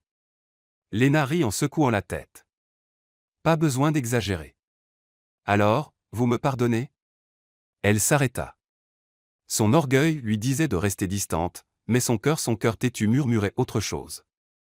Je suis encore en colère, dit-elle honnêtement. Mais j'essaie de comprendre. C'est tout ce que je demande. Charles tendit la main. Je peux vous raccompagner plus tard pour qu'on parle vraiment. Léna regarda sa main, puis son visage. Lentement, elle la prit. D'accord, mais vous finissez d'abord cette vaisselle. Il rit, soulagé. Marché conclu. Ils restèrent encore 1 heure à aider pour la fête. Charles continua la vaisselle. Léna servit des brownies, et petit à petit l'ambiance en recommença à se réchauffer. Alors que la fête se terminait et qu'il marchait vers la voiture, le téléphone de Charles sonna. Il regarda l'écran et fronça les sourcils. Désolé, c'est le bureau. Je dois prendre. Allez-y. Il s'éloigna de quelques pas pour répondre. Allô, Grégory. La voix de son associé était tendue. Charles, on a un problème. Un gros? Que s'est-il passé? La fusion avec Arquitel s'effondre. Et il y a plus. On a découvert qui a fui les infos. C'était quelqu'un de l'intérieur. Maintenant il menace de nous poursuivre pour rupture de contrat. Charles sentit son estomac se nouer. Quoi? Qui a fui? On enquête encore, mais si ça explose, la société pourrait s'effondrer. Tu dois rentrer maintenant. Il ferma les yeux, sentant la pression revenir. J'arrive. Il raccrocha et se tourna vers Léna, qui l'observait avec inquiétude. Tout va bien? Demanda-t-elle. Non, soupira-t-il, frustré. Il y a une crise à la société. Je dois m'en occuper avant que ça devienne un désastre. Allez-y, Léna toucha doucement son bras. On parlera plus tard. Charles hésita, puis hocha la tête. Merci pour aujourd'hui, pour me donner une chance. De rien. Maintenant allez sauver votre empire. Il esquissa un sourire triste et monta en voiture. En roulant vers Manhattan, une pensée tournait en boucle dans sa tête, il ne pouvait pas se permettre de tout perdre maintenant, ni la société, ni Lena. Mais pour la première fois, il n'était pas sûr de pouvoir sauver les deux. La salle de conférence était dans un chaos contrôlé, papier éparpillé sur la table, graphiques projetés sur le mur, et au moins 6 cadres qui parlaient en même temps. Charles Stone entra avec Gregory à ses côtés, et la pièce se tut. « Quelqu'un peut m'expliquer calmement ce qui s'est passé ?» demanda Charles en prenant place en tête de table. Gregory ouvrit un dossier. « Quelqu'un a fui des détails confidentiels sur nos plans d'expansion à Arkit. Ils prétendent qu'on a violé les clauses d'exclusivité. Maintenant ils menacent de nous poursuivre et d'annuler la fusion. » Qui a fui? La voix de Charles était stable, mais la tension dans la pièce était palpable. On enquête encore, mais on soupçonne quelqu'un de l'intérieur. William Stone, qui était resté silencieux dans un coin, parla enfin. C'est ce qui arrive quand on se laisse distraire, Charles. Quand on met les sentiments au-dessus des affaires. Charles inspira profondément, retenant la réponse qu'il voulait donner.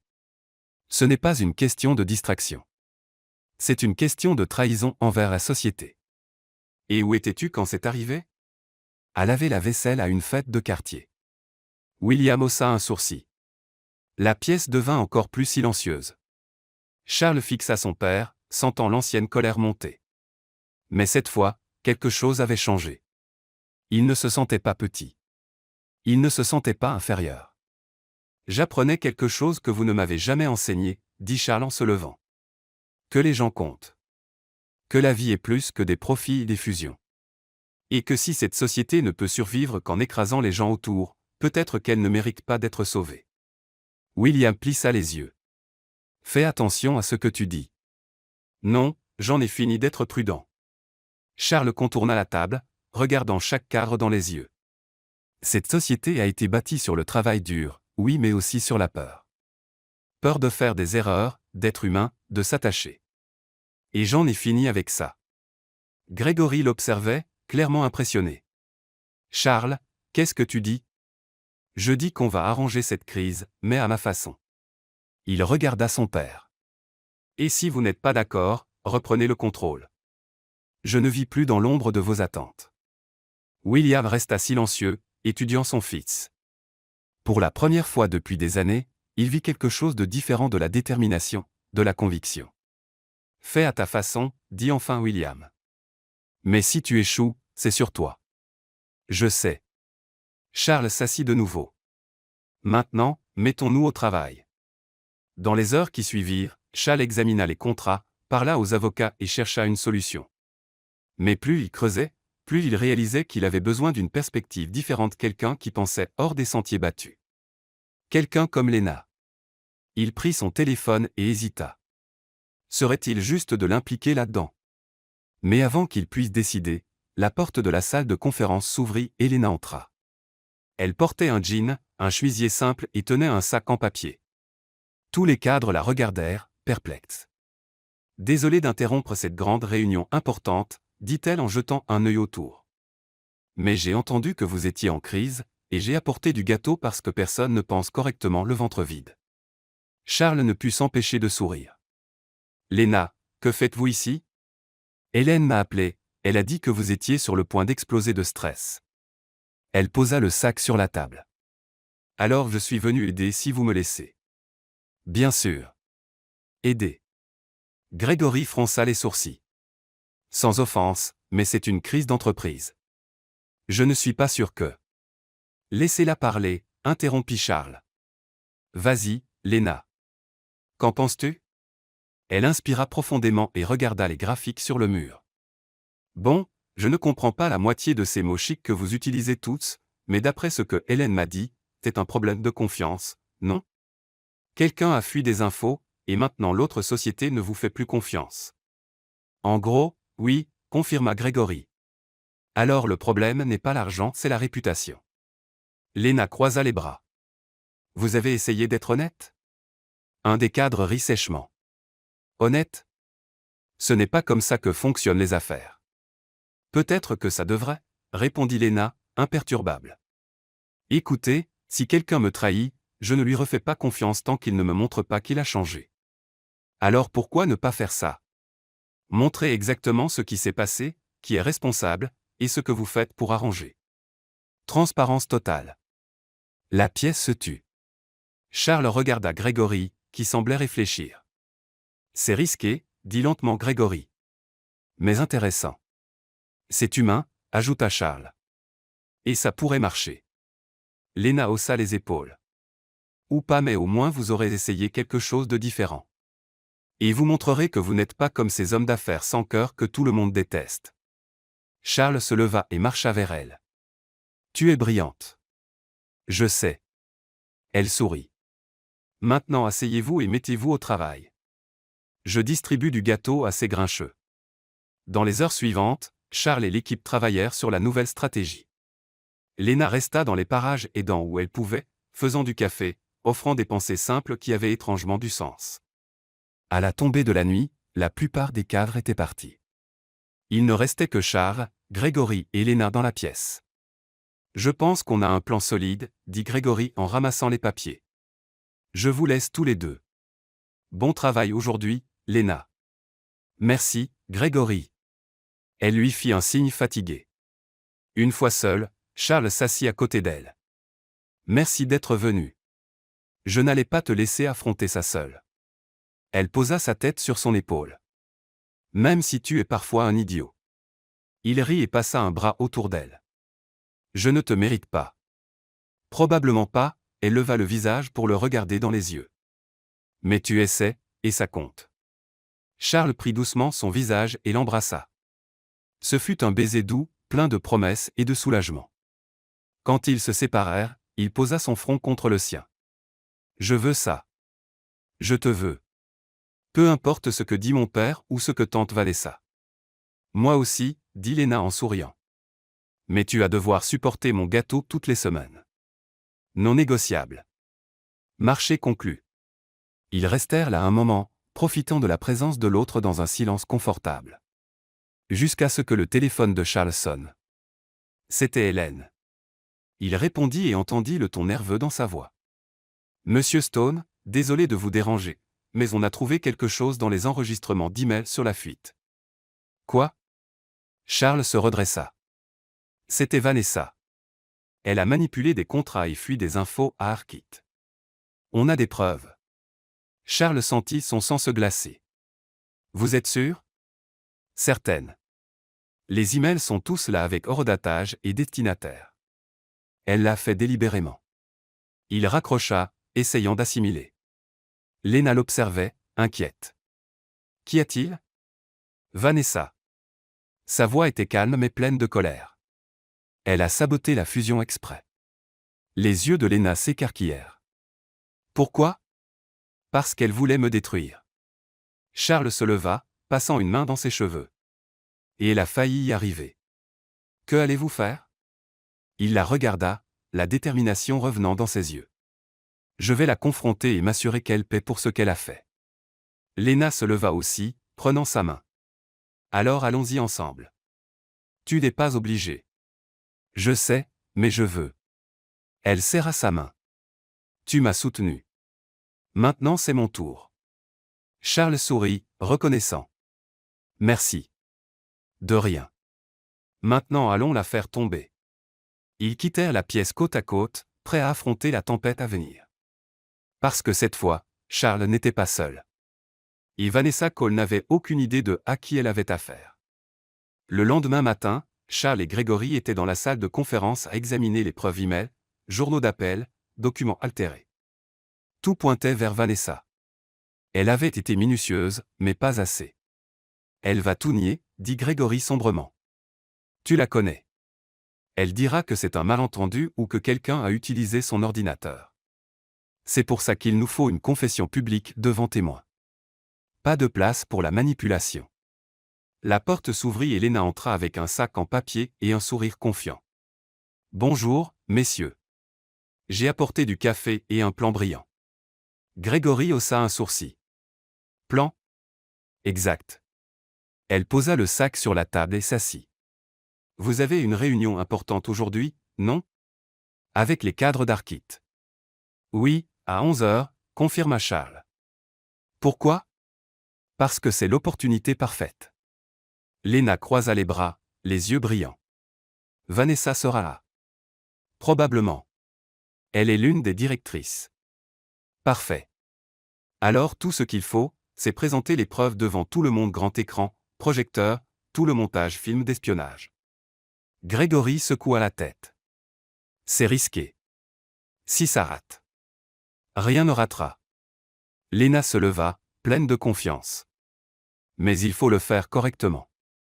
Et j'ai une idée encore meilleure. Charles la regarda, curieux. Quelle idée? Je vais entrer dans la réunion en me faisant passer pour une consultante externe. Je présenterai les résultats d'un audit surprise.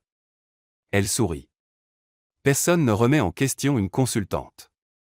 Et quand je montrerai les preuves, Vanessa n'aura aucune échappatoire. Tu veux entrer dans une réunion corporate de haut niveau et improviser? Grégory la regarda comme s'il n'en croyait pas ses oreilles. Exactement. Léna lui fit un clin d'œil. Faites-moi confiance, je regarde beaucoup de films. Charles ne put s'empêcher de rire. C'est de la folie. De la folie mais brillante. Elle pointa vers lui. Tu me fais confiance. Il plongea dans ses yeux et hocha la tête. Oui. Alors faisons l'histoire. À 11 heures, la salle de réunion était pleine cadres d'Arkit, membres du conseil, William Stone assis droit sur une chaise, et Vanessa, élégante comme toujours, avec un sourire soigneusement calculé. Charles ouvrit la réunion, passant en revue les mesures pour rebâtir la confiance. Au milieu de la présentation, la porte s'ouvrit. Léna entre apportant un tailleur gris emprunté à Hélène, de fausses lunettes de lecture, et un dossier sous le bras. Ses cheveux étaient relevés en un chignon impeccable, et elle se tenait avec autorité. Désolée d'interrompre, dit-elle d'une voix stable et professionnelle. Je suis Laura Mitchell, de la société d'audit externe engagée par Stone Enterprises. Nous devons partager des découvertes urgentes. Tout le monde la regarda, perplexe. Vanessa fronça les sourcils mais ne parla pas. Charles cacha un sourire. Bien sûr, mademoiselle Mitchell. Allez-y.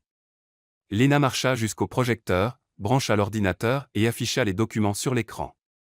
Au cours de notre audit de routine, nous avons découvert des irrégularités dans les enregistrements de communication interne, spécifiquement des emails envoyés à des concurrents contenant des informations confidentielles.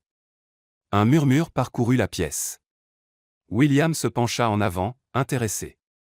Ce sont des accusations graves, dit un cadre d'Arkit. Ce sont des faits documentés. Léna appuya sur une touche, et le premier email apparut expéditeur, Vanessa, destinataire, un cadre d'Arkit, contenu, tous les détails de la stratégie de fusion. Vanessa pâlit. C'est ridicule. Cet email doit être faux. Il y en a d'autres. Léna continua, montrant email après email chacun avec horodatage, date et métadonnées vérifiées. En plus, nous avons trouvé des enregistrements d'appels depuis votre téléphone professionnel vers les mêmes contacts, 17 appels en 3 semaines. Je n'ai jamais, Vanessa se leva, furieuse. Qui vous croyez-vous être? Quelqu'un qui n'aime pas les menteurs. Léna enleva les fausses lunettes et la regarda droit dans les yeux. Et vous êtes une menteuse de première classe. Comment osez-vous? Asseyez-vous, Vanessa. La voix de William trancha l'air comme une lame. Il fixait l'écran, l'expression sombre. Avez-vous quelque chose à dire pour votre défense? Vanessa ouvrit et ferma la bouche, cherchant des mots, mais il n'y avait aucune issue. Les preuves étaient irréfutables. Je l'ai fait parce qu'il ne méritait pas cette société, dit-elle enfin en pointant Charles. Il était distrait, immature, impliqué avec les mauvaises personnes. Je protégeais l'héritage de la famille Stone. En sabotant la société. Charles se leva, la voix calme et ferme. Vous avez failli détruire tout ce que mon père a bâti. Et pourquoi? Une vengeance parce que vous m'avez quitté?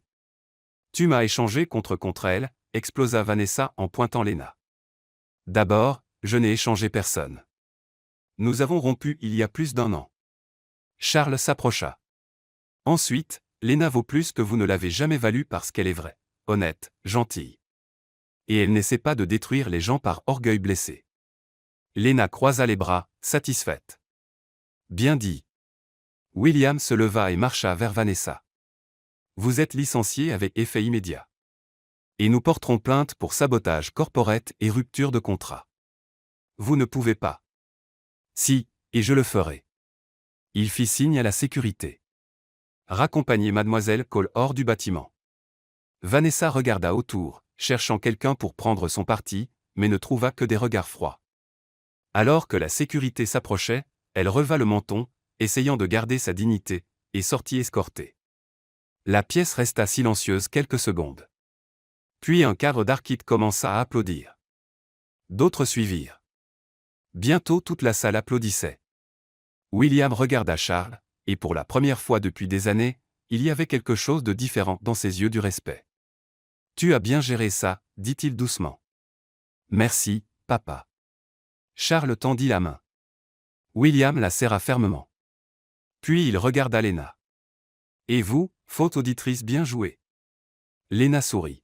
« Merci, monsieur Stone, mais je préfère le titre de « sauveuse de société ». Il manqua sourire. Manqua. La réunion se termina avec Arquite acceptant de reprendre les négociations. Une fois tout le monde parti, Charles serra Lena dans une étreinte forte. « Tu es incroyable. »« Je sais, » rit-elle. « Mais sérieusement, ce tailleur est inconfortable. Comment faites-vous pour porter ça tous les jours ?» Il allait répondre quand le téléphone de Lena sonna. Elle regarda l'écran et fronça les sourcils. C'est un numéro inconnu. Réponds. Elle décrocha et mit sur haut-parleur. Bonjour, mademoiselle Ortega. Ici David Palmer de Palmer Investment. J'ai vu votre nom dans les actualités récemment liées à Stone Enterprises. Nous avons une proposition pour vous. Lena regarda Charles, perplexe. Quel genre de proposition ? Nous voudrions investir dans votre café. Nous avons fait des recherches, parlé à des gens de votre quartier, et nous croyons en votre potentiel. Nous sommes prêts à offrir le capital de démarrage complet plus un soutien pour ouvrir l'affaire dans les 3 mois. Le cœur de Lena s'emballa. Sérieusement ? Absolument. Mais nous aurons besoin d'une réponse rapide. Nous avons d'autres projets en attente. Elle raccrocha, stupéfaite. Charles lui prit les mains. C'est incroyable, Lena. Ton rêve. Je sais, mais... Elle hésita. Ils ne m'ont contacté que à cause de la publicité à cause de toi. Et alors ? Ce qui compte, c'est que tu vas pouvoir ouvrir ton café. Mais et nous ? Elle plongea dans ses yeux. Je ne veux pas que tu penses que je me sers de toi pour ça. Je ne le penserai jamais, dit-il en prenant son visage dans ses mains. Tu mérites cette chance, et je serai là à t'encourager. Toujours. Des larmes montèrent aux yeux de Lena. Tu es sûr ? Complètement. Il embrassa son front. Va réaliser ton rêve. Elle le serra fort, le cœur plein parce que pour la première fois elle avait tout ce qu'elle avait toujours voulu. Et maintenant elle devait choisir comment avancer. 1 an plus tard, la neige tombait doucement sur Brooklyn, couvrant les rues d'un manteau blanc qui faisait tout ressembler à une carte postale. C'était encore la veille de Noël. Mais cette fois, quelque chose avait changé. Au coin de Maple Street, là où il y avait autrefois une vitrine abandonnée, se tenait maintenant un café cosy. La façade était simple peinte en jaune doux avec de grandes fenêtres laissant voir l'espace chaleureux à l'intérieur. Une enseigne en bois pendait au-dessus de la porte, avec des lettres élégantes, Sweet Home Café. Lena Ortega était dedans à ajuster les dernières chaises. Elle portait un tablier rouge avec son nom brodé et un sourire qui illuminait tout son visage. Après des mois de travail acharné rénovation, test de recettes, nuit blanche, elle était enfin prête à ouvrir. Dorothy et quelques voisins étaient déjà dehors, attendant impatiemment. Des enfants avaient le nez collé à la vitre, essayant de voir les gâteaux sur le comptoir. Lena, c'est l'heure, appela Dorothy en frappant à la fenêtre. Ouvre avant qu'on force l'entrée. Lena rit, essuya ses mains sur son tablier, marcha à la porte, inspira profondément et retourna le panneau de « Fermé » à « Ouvert ». La porte s'ouvrit, et les gens entrèrent avec excitation. Câlins, félicitations, commentaires joyeux sur la beauté de l'endroit. Table rustique en bois, lumière suspendue au plafond, plantes aux fenêtres, et l'incontournable odeur de café frais et de cannelle. Mon Dieu, Lena, cet endroit est un rêve, dit Dorothy en regardant autour. Merci. Lena rayonnait. Servez-vous. Aujourd'hui tout est offert par la maison.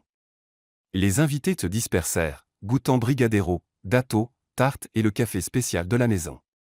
Rire et conversation emplissaient la pièce, créant exactement l'espace que Léna avait toujours imaginé, un endroit où les gens se sentaient chez eux. Elle était derrière le comptoir à verser des cappuccinos quand la porte s'ouvrit de nouveau. Et cette fois, son cœur fit un bond. Charles Stone entra portant un manteau sombre et tenant un bouquet de fleurs des marguerites blanches, pas écrasées cette fois. Il s'arrêta à l'entrée, regardant autour avec émerveillement. « Waouh » murmura-t-il. « Tu l'as vraiment fait ?» Léna sortit de derrière le comptoir et courut vers lui. « Tu es venu ?»« Bien sûr. » Il la serra, la faisant tourner doucement. « Je n'aurais raté l'ouverture du meilleur café de New York pour rien au monde. Tu ne l'as même pas encore goûté. »« Pas besoin. Je connais la chef. » Il lui tendit les fleurs. « Félicitations, Léna. Tu mérites tout ça. » Elle prit les fleurs, les yeux brillants. « Merci pour tout, pour avoir cru en moi même quand je n'y croyais pas. Tu as toujours eu du talent. Tu avais juste besoin d'une chance. » Il regarda autour. « Et regarde ce que tu as bâti. Nous l'avons bâti. » Elle lui prit la main. « Tu m'as donné de la force quand je voulais abandonner, aider avec les fournisseurs, le comptable, tout. C'était le moins que je puisse faire. » Il sourit. « Maintenant, où est mon café ? Ton premier client officiel attend. » Léna rit en le tirant vers le comptoir. « Asseyez-vous là. Je vais vous faire quelque chose de spécial. » Pendant qu'elle préparait le café, Charles observa l'endroit en mouvement. Dorothy s'approcha de lui, souriante. « Vous êtes Charles, hein ? Son petit ami. »« Oui. » Il tendit la main. « Enchanté. »« Enchanté aussi. Cette fille ne cesse de parler de vous. » Dorothy lui lança un regard entendu. « J'espère que c'est sérieux. Elle mérite quelque chose de bien. » « C'est très sérieux. » Charles regarda Léna, concentrée à faire de l'art dans la mousse. Quelques minutes plus tard, elle revint avec une tasse. Sur la mousse, il y avait un cœur dessiné dans le lait. « Votre café spécial, Monsieur Stone. » Il prit la tasse, but une gorgée et ferma les yeux. « Parfait, comme toujours. » « Menteur. Vous avez mis trop de sucre. Vous êtes trop douce. C'est impossible de ne pas en abuser. » Il sourit. Léna leva les yeux au ciel, mais elle souriait aussi. « Vous êtes sentimentale aujourd'hui. » « Peut-être. » Il posa la tasse et se leva. « En fait, il y a une raison. » « Quelle raison ?» Charles inspira profondément et regarda autour. Les conversations commencèrent à s'atténuer. Les gens remarquèrent que quelque chose allait se passer. Dorothy poussa les voisins du coude, pointant discrètement. « Léna » commença Charles en lui prenant les mains. « Il y a un an, j'étais assis seul dans un appartement chic, entouré de tout et de rien à la fois. Et toi, à peine me connaissant, tu m'as invité à dîner. Tu m'as offert quelque chose que personne d'autre n'avait fait, une vraie compagnie. Sans attache, sans attente, juste de la gentillesse. » Léna sentit son cœur s'emballer. « Charles. Laisse-moi finir. » Il sourit, nerveux. « Depuis ce jour, tu as retourné ma vie sens dessus dessous. Tu m'as fait rire quand j'avais oublié comment. Tu m'as montré la beauté des choses simples. Tu m'as appris que la valeur d'une personne n'est pas dans son compte en banque, mais dans son cœur. » Il lâcha une de ses mains et s'agenouilla lentement. Tout le café se tut. Dorothy retint son souffle. Certains sortirent leur téléphone pour filmer. Charles sortit une petite boîte en velours de sa poche et l'ouvrit, révélant une bague délicate avec un seul diamant. « Léna Ortega, veux-tu passer le reste de ta vie à me faire des gâteaux, à me taquiner et à me rappeler que le monde peut être doux? Veux-tu m'épouser ?» Léna porta les mains à sa bouche, les larmes coulant enfin. Elle regarda la bague, Charles, les gens autour qui attendaient anxieusement. « Tu me demandes en mariage au milieu de mon café le jour de l'ouverture? » Oui. Il rit, toujours à genoux. « Je sais que ce n'est pas traditionnel, mais toi non plus et j'aime ça chez toi. » Elle secoua la tête, riant et pleurant en même temps. « Tu es impossible. » Alors c'est un oui ? Bien sûr que c'est un oui, idiot. Elle le releva, enroulant ses bras autour de son cou. Le café explosa en applaudissements et acclamations. Charles prit son visage et l'embrassa longuement et profondément pendant que tout le monde autour célébrait. Quand ils se séparèrent enfin, il glissa la bague à son doigt. Elle allait parfaitement. « Je t'aime, dit-il doucement. Je t'aime aussi. » Elle regarda la bague, scintillant sous les lumières. Même si tu es têtu, compliqué et un peu perdu parfois. Bon à savoir que tu m'aimes avec tous les défauts. Il faut bien quelqu'un. Elle cligna de l'œil, taquine. Dorothy s'approcha, émue, et les serra tous les deux. Je le savais. Je l'ai su dès le début que vous étiez faits l'un pour l'autre. D'autres gens vinrent les féliciter câlins, photos. L'ambiance était magique, légère, pleine d'amour. Une fois le calme revenu, Charles tira Léna à l'écart, loin de la foule. « Tu es heureuse » demanda-t-il sérieusement. « Plus que je ne l'aurais jamais cru possible. » Elle posa sa tête sur son épaule. « Il y a 1 an, je nettoyais ton pantouse en me demandant si j'aurais un jour mon propre café. Et maintenant j'ai tout le café, toi, un avenir. Nous avons un avenir. » Il embrassa le haut de sa tête. « Et il va être incroyable. Tu vas devoir supporter du gâteau toutes les semaines. J'accepte les conditions. » Il sourit. « Et tu vas devoir supporter que je vienne ici tous les jours pour un café. » Marché conclu. Ils restèrent comme ça un moment, se tenant l'un l'autre tandis que le monde continuait de tourner.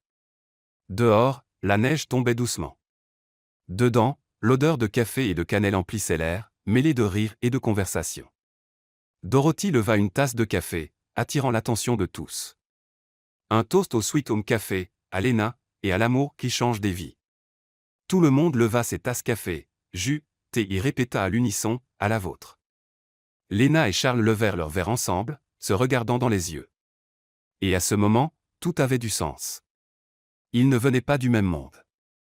Ils ne parlaient pas le même langage des affaires ou des conventions sociales. Mais ils avaient trouvé quelque chose de bien plus rare, un foyer l'un dans l'autre. Dehors, la neige continuait de tomber, couvrant la ville de silence. Mais dedans, au Sweet Home Café, il y avait de la chaleur, de la vie, et la promesse de nombreuses années à venir. Charles serra la main de Léna, leurs doigts entrelacés. « Joyeux Noël, future Madame Stone. Joyeux Noël, futur Monsieur Ortega Stone. » Elle sourit. « Parce que tu vas devoir accepter le nom Ifené. Tout ce que tu veux, rit-il. Tant que tu restes exactement qui tu es. Toujours. » Et sous les regards chaleureux des amis, des voisins et de l'avenir qui les attendait, ils scellèrent le début d'une nouvelle histoire, une histoire qui avait commencé par une simple invitation un soir de Noël solitaire et qui, 1 an plus tard, était devenue bien plus grande, un véritable amour bâti sur l'honnêteté, le respect et la certitude profonde que le foyer n'est pas un lieu. C'est être auprès de celui qui fait disparaître le silence.